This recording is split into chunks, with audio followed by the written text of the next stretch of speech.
10 साल का भतीजा दूध लाकर देता तो उसमें 10 रुपए के गुलाब के फूल भी ले आता। शर्म के मारे मैं उससे इस हरकत की वजह भी ना पूछती और गुलाब के फूल लेकर अपने कमरे में रख देती। 1 महीने बाद मेरे कमरे में गुलाब के फूलों का ढेर लग गया। आखिर एक दिन उस भतीजे को बुलाकर उसकी वजह पूछी तो मेरे होश उड़ गए। उस रात मेरे 10 साल के भतीजे ने, मेरा नाम प्रमीला है, दर्द से मेरा बुरा हाल था। मैं बहुत बेबस थी और मुझसे घर का कोई काम भी नहीं हो रहा था। सारा घर बिखरा पड़ा था। एक तरफ सुबह से शाम तक के बर्तन किचन में सड़ रहे थे, दूसरी तरफ कपड़ों का ढेर लगा था, वो भी ऐसे ही बिखरे पड़े थे। यह सारे काम अगर मैं थोड़ी देर बाद में भी कर लेती तो भी कोई टेंशन नहीं थी, लेकिन परेशानी तो सारा खाना बनाने की थी। खाना बनाना वह ऐसा काम था जो मुझे वक्त पर करना होता था हर हाल में, चाहे कितनी ही तकलीफ में क्यों ना हो। मैं इस घर में अपने पति के साथ रहती थी। मेरी शादी को काफी समय गुजर चुका था, मगर औलाद को तरस रही थी।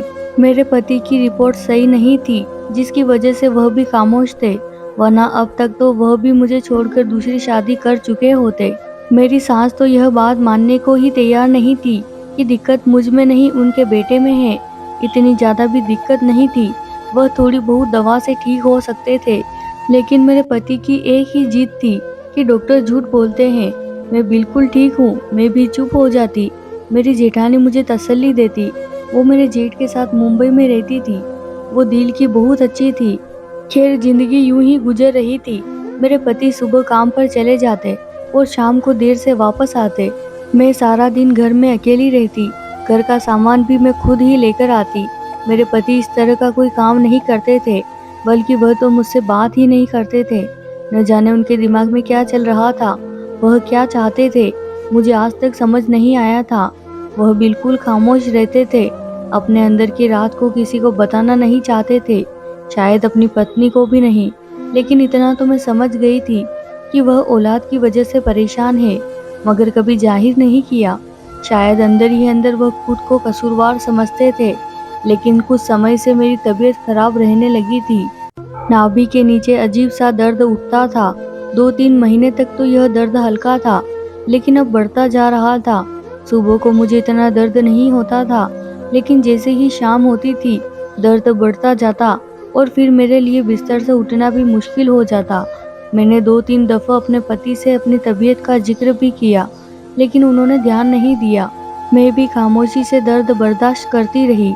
दर्द की गोली खा लेती तो थोड़ा सा आराम मिल जाता था, लेकिन फिर वही दर्द शुरू हो जाता था। मेरी सबसे बड़ी परेशानी यह थी कि मुझे औलाद नहीं थी। अगर मैं बीमार पड़ जाऊं तो मेरा ख्याल रखने वाला कोई भी नहीं था। मेरे पति बीमार होते थे तो मैं उनका ख्याल रखती थी, लेकिन अगर मुझे सर दर्द भी हो जाए तो कोई पानी देने वाला भी नहीं होता था। एक दिन अचानक मुंबई शहर से मेरी जेठानी आ गई। वह किसी रिश्तेदार की शादी में आई थी और वापसी पर मेरे पास भी आ गई, तो वह मुझे देखकर परेशान हो गई। शाम का समय था और मेरा दर्द बढ़ता जा रहा था। जब दरवाजे पर बेल बजी, मुझ में इतनी हिम्मत नहीं थी कि मैं उठकर दरवाजा ही खोल लेती, लेकिन शाम के वक्त मेरे पति आते थे, इसलिए मुझे उठना ही पड़ा। मगर सामने अपनी जेठानी को देखकर तो मैं खुश होने के साथ साथ हैरान भी थी। मेरी जेठानी न जाने कब से बेल बजा रही थी। आते ही कहने लगी, तुमने दरवाजा इतनी देर से क्यों खोला? मैंने उन्हें ठंडा शरबत पिलाया और अपनी सारी राम कहानी सुनाई। उन्होंने देखा कि दर्द से मेरा रंग पीला पड़ गया है। जेठानी ने जब मेरी सारी कहानी सुनी तो सोच में पड़ गई। फिर मुझसे कहा कि मैं जल्दी में हूँ, मेरी ट्रेन की टिकट्स है और मुझे हर हाल में अभी निकलना है। पीछे घर में तुम्हारे जेठ और बच्चे ना होते तो मैं जरूर तुम्हारे पास रुक जाती, तुम्हें डॉक्टर के पास ले जाती, लेकिन मैं भी मजबूर हूँ, नहीं रुक सकती। जेठानी ने ऐसा कहा और फिर उन्हें ख्याल आया, उनके साथ उनका 10 साल का बेटा अमूल भी था। जेठानी ने मुझसे कहा कि मैं अमूल को तुम्हारे पास छोड़कर जा रही हूँ, तुम इसके साथ डॉक्टर के पास चली जाना रिक्शे से। यह तुम्हारा ख्याल भी रखेगा और तुम्हारे काम भी करेगा। अभी इसकी जून जुलाई की छुट्टियां हैं, तो इसका स्कूल का भी मसला नहीं है। मैं इसके कपड़े बाद में भेज दूंगी, अभी तो यह 2 जोड़े ही साथ लाया है। मेरी जेठानी मेरे लिए फिक्रमंद थी। ये देखकर मुझे बहुत अच्छा लगा था और इसलिए अपने बेटे को मेरे पास छोड़कर चली गई। पिछली बार जब मैंने अपने भतीजे को देखा था तो वह 7 साल का था और आज वह अच्छा खासा बड़ा हो चुका था। वह लंबाई में अपनी उम्र से बड़ा लगता था। यही नहीं बल्कि वह बहुत समझदार भी हो चुका था। लेकिन वह हम में ज़्यादा घुला मिला हुआ नहीं था, क्योंकि जेठानी मुंबई में रहती थी और मैं दूर। यहाँ हम सब अपने मसलों में उलझे होते थे। आने जाने का वक्त ही नहीं मिल पाता था। खैर अमूल ने मेरे घर रहना शुरू कर दिया और जेठानी के कहने पर वह मुझे डॉक्टर के पास लेकर गया। जाने को तो मैं खुद भी जा सकती थी, लेकिन अकेले जाने से मुझे डर लगता था। मेरा घर बस्ती से थोड़ा सा दूर था, इसलिए आने जाने में काफी वक्त लगता था। मैं दोपहर में अमूल के साथ रिक्शे में बैठकर चली गई। कोई 35 मिनट का सफर तय करने के बाद अस्पताल आ गया। काफी देर बाद मेरा नंबर आया तो मैं अमूल के साथ ही डॉक्टर के पास अंदर चली गई। डॉक्टर साहिबा ने अमूल को एक तरफ बैठने को कहा। वह चुपचाप दूर बैठ गया। डॉक्टर ने मेरा अल्ट्रासाउंड किया और एक अजीब सी बीमारी बताई। डॉक्टर ने कहा कि यह एक ऐसी बीमारी है जो बढ़ती उम्र के साथ औरतों को लग जाती है। 100 में से 10 औरतों को यह बीमारी होती है। इस बीमारी में 2 तरह की तकलीफ होती है। एक तो इसमें औलाद का होना बहुत मुश्किल होता है, दूसरा दर्द बहुत होता है। इस बीमारी को एंडोमेट्रियोसिस कहते हैं। अगर औरत को पहले से औलाद होती है तो फिर वह अपनी बच्चेदानी निकलवा कर इस तकलीफ से जान छुड़वा लेती है। लेकिन अगर औलाद नहीं है तो फिर औरत के लिए बहुत ही बड़ी दिक्कत हो जाती है। या तो औरत गोलियां इस्तेमाल करे, लेकिन इन गोलियों से औलाद होने के चांस दिन ब दिन कम होते चले जाते हैं और औरत पूरी तरह से बांझ हो जाती है। ऐसी औरत के लिए ऑपरेशन आखिरी हल होता है, लेकिन इसमें पैसे ज्यादा लगते हैं। ऑपरेशन के जरिए हम सफाई करते हैं और औरत इस तकलीफ से आज़ाद हो जाती है। क्योंकि आपको औलाद नहीं है, इसलिए मैं आपको गोलियां देने का मशवरा नहीं दूंगी, ऑपरेशन का दूंगी, जिसके लिए आप 1 लाख रुपए जमा करवा दे। ऑपरेशन के बाद आपकी इस दर्द से जान छूट जाएगी और भगवान ने चाहा तो औलाद भी हो जाएगी। 1 लाख रुपए का सुनकर मुझे तो साफ ही सूंघ गया। इस महंगाई के दौर में अपना पेट भरना ही मुश्किल हो रहा था, तो मैं 1 लाख का बंदोबस्त कहाँ से करती। मैं बिना कुछ कहे खामोशी से उठकर वहाँ से चली आई। सारे रास्ते गर्मी की तपिश और टेंशन के दबाव की वजह से मेरी हालत और खराब होती गई। शाम को हम घर पहुँचे तो मैं बहुत ज्यादा उदास थी। दर्द भी बहुत बढ़ गया था। अमूल ने मेरी हालत देखी तो मुझसे कहा कि आप आराम करें, मैं आपको दवाई देता हूँ। अमूल ने मुझे दर्द की गोली और पानी दिया। मैं लेट गई, लेकिन मेरे दिमाग में यही था कि खाना बनाना है, घर के काफी काम है। मैं दर्द में भी आराम नहीं कर पा रही थी। शाम की चाय भी बनानी थी। उन्हीं सोचों में घूम थी कि अमूल चाय का कप लेकर मेरे कमरे में आया। उसने मेरे सामने चाय रखी और खामोशी से वापस चला गया। मैंने चाय पी तो मेरे दर्द को कुछ आराम मिला। मैंने पहले भी सुना था कि पेट में दर्द हो तो कोई गर्म चीज पीनी चाहिए। फिर मुझे याद आया कि किचन में बर्तन पड़े हैं धोने के लिए। मैं आराम से उठकर किचन की तरफ गई तो देखा कि अमूल ने वह बर्तन धो दिए थे। मैंने हैरानी से उसकी तरफ देखा तो उसने कहा कि मुझे आदत है, मैं माँ की भी काम में मदद करवा दिया करता था। आपको खाना बनाने की कोई ज़रूरत नहीं, मुझे पैसे दे दे, मैं बाजार से खाना लेकर आता हूँ। अमूल की बातें मुझे हैरान कर रही थी। वो छोटा सा बच्चा किस कदर समझदार था, जैसे कि कोई 20-22 साल का लड़का हो। कुछ बच्चे वक्त से पहले ही समझदार हो जाते हैं। अमूल भी उन्हीं में से एक था। मैंने कहा कि नहीं, मेरे पति को बाजार का खाना पसंद नहीं है, मुझे हर हाल में घर पर ही बनाना है। तुम बस मुझे सामान लाकर दे दो। मैंने उसे पैसे दिए और वह सौदा लेने चला गया। थोड़ी देर बाद मैंने देखा कि दूध भी खत्म हो चुका है। मेरे हाथ में दूध की खाली पतीली देखकर वो समझ गया, इसलिए खामोशी से दूध लेने चला गया। वह वापस आया तो मैंने चेक किया। दूध तो था, लेकिन साथ में एक अजीब सी चीज थी। मैंने हैरत से देखा कि वह गुलाब के फूल लेकर आया था। मैं सोच में पड़ गई कि वह ये क्यों लाया है, लेकिन मैंने उससे कुछ नहीं पूछा। मुझे लगा वह गलती से ले आया है, लेकिन यह एक बार नहीं हुआ, रोजाना ही अब वह ऐसा करने लगा था। मैं उससे कुछ भी मंगवाती तो वह 10 रुपए के गुलाब के फूल जरूर लेकर आता था। मैं वह फूलों को अपने रूम के ड्रॉअर में रख देती थी।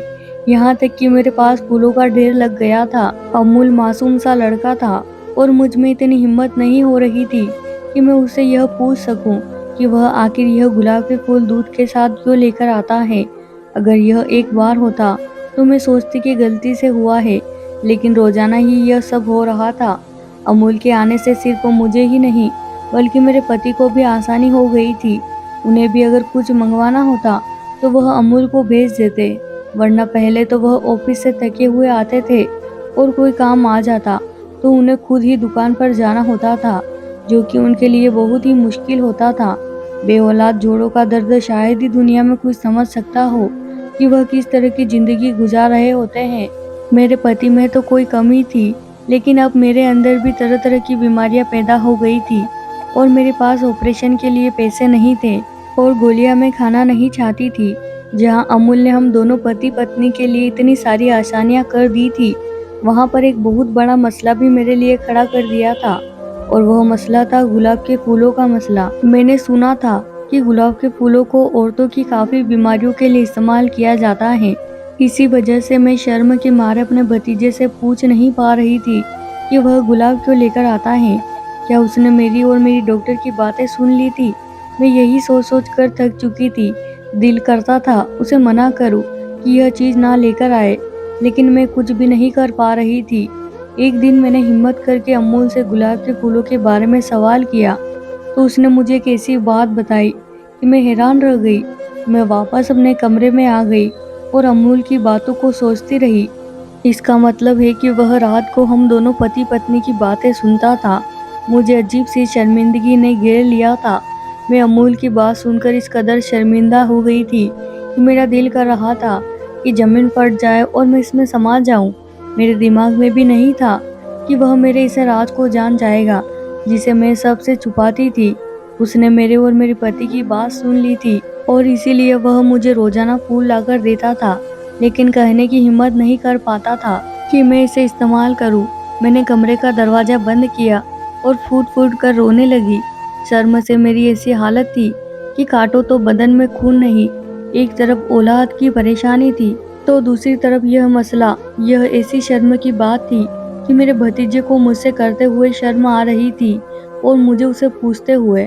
थोड़ी देर बाद अमूल ने दरवाजा खटखटाया। उसने मुझसे कहा कि वह सुबह वापस जा रहा है, अब और यहाँ नहीं रह सकता। मैंने कुछ ना बोला।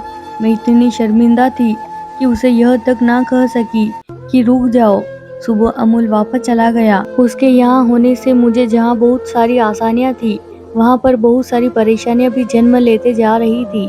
मैं अपने कमरे में चली गई और उस गुलाब के फूलों के ढेर को ड्रॉअर से निकाला। मुझे अमूल की बातें याद आने लगी तो अजीब सा एहसास हुआ। मेरा दिल किया कि मैं यह सब बाहर कचरे में फेंक दूं, लेकिन फिर सोचा कि वह यह सब मेरी भलाई के लिए कह रहा था। कौन सा उसने कुछ गलत कहा था? मैंने 5 से 10 गुलाब उठाए और उसका उपटन बनाया और नहाने चली गई। पूरे शरीर पर लेप लगाया और मैंने उससे स्नान किया।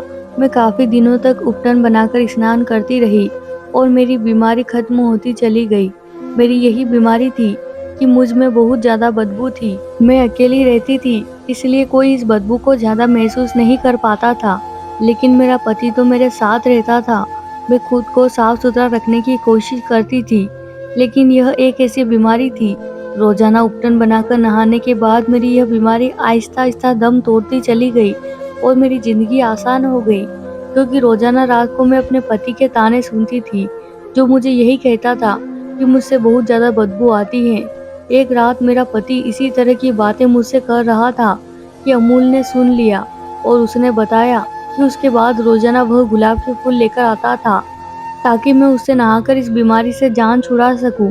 अमूल ने बताया कि उसके दोस्त को यही बीमारी थी और रोजाना नहाने के बावजूद भी उसकी बदबू नहीं जाती थी और उसकी जिंदगी तबाह होकर रह गई थी। वह दोस्तों में बैठने के काबिल नहीं रहा था। हम सब भी उससे दूर ही रहते थे उसकी बदबू की वजह से। फिर किसी वैद्य ने मेरे दोस्त को गुलाब के उपटन से नहाने का मशवरा दिया। जैसे ही मेरे दोस्त ने इस उपटन से नहाना शुरू किया तो उसकी यह बीमारी खत्म हो गई। अमूल की बातें सुनकर मैं बहुत शर्मिंदा हुई थी। मुझे हकीकत में रोना आ गया था और मैं काफी देर तक रोती रही, लेकिन जब मैंने उसकी लाई फूलों के उपटन से नहाना शुरू किया तो मेरी जिंदगी आसान हो गई थी। मैंने महसूस किया कि मेरे पति की बदबू वाली शिकायत खत्म हो गई थी। मैं हैरान थी कि कैसे वह मेरा मसला समझ गया और उसने मेरी मदद की, वरना मुझे तो महसूस हो रहा था कि मेरी औरतों वाली बीमारी के बारे में उसे खबर हो गई है और इसीलिए वह गुलाब के फूल लेकर आता है। इसी शर्मिंदगी की वजह से मैं उससे सवाल तक नहीं कर पा रही थी। लेकिन अमूल के चले जाने के बाद मुझे ऐसा महसूस हुआ कि जिंदगी में औलाद का होना कितना जरूरी है और औलाद के बगैर जिंदगी कितनी मुश्किल होकर रह जाती है। मैंने अपने सोने के कंगन अपने इलाज के लिए बेच दिए और ऑपरेशन करवाकर इस दर्द से जान छुड़वा ली। फिर मेरी जेठानी ने मुझसे बात की।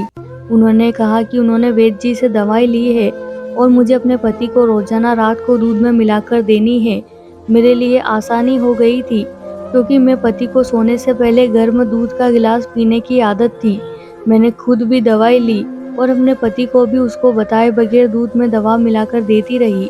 6 महीने इस्तेमाल करने के बाद मुझे पता चला, मुझे यकीन नहीं आ रहा था कि मैं माँ बनने वाली हूँ। मसला इतना बड़ा नहीं था, सिर्फ मेरे पति को थोड़ा सा इलाज करवाना था जिसके लिए वो तैयार नहीं हो रहे थे। लेकिन ईश्वर ने मेरी झोली भर दी थी और मुझे बेटा दे दिया। मेरे पति ने मुझसे कहा कि वह समझ गए थे कि मैं उन्हें दूध में दवा मिलाकर देती हूँ। उन्होंने वह दवा देख ली थी, इसलिए खामोशी से लेते रहे, क्योंकि अमूल के जाने के बाद उन्हें भी एहसास हो गया था कि औलाद के बगैर इंसान की कोई जिंदगी नहीं और औलाद कितनी जरूरी है जिंदगी के लिए। मेरे पति ने कहा कि वह अपनी मर्जी और खुशी से दवा लेते रहे क्योंकि उन्हें भी औलाद चाहिए थी। भगवान अमूल जैसी औलाद सभी को दे। बच्चे भगवान का रूप होते हैं और अमूल भी इसी तरह हम पति पत्नी की जिंदगी में आया और धीरे धीरे हमारे दुख कब सुख में बदल गए। प्यारे दोस्तों, अगर आपको मेरी लिखी हुई कहानियाँ पसंद आती है तो आपका प्यार जाहिर करने के लिए मेरे चैनल को सब्सक्राइब करना बिल्कुल ना भूलें और साथ ही वीडियो को लाइक करें और एक प्यारा सा कमेंट करें। और कहानी सुनने के लिए आपका बहुत बहुत शुक्रिया दोस्तों।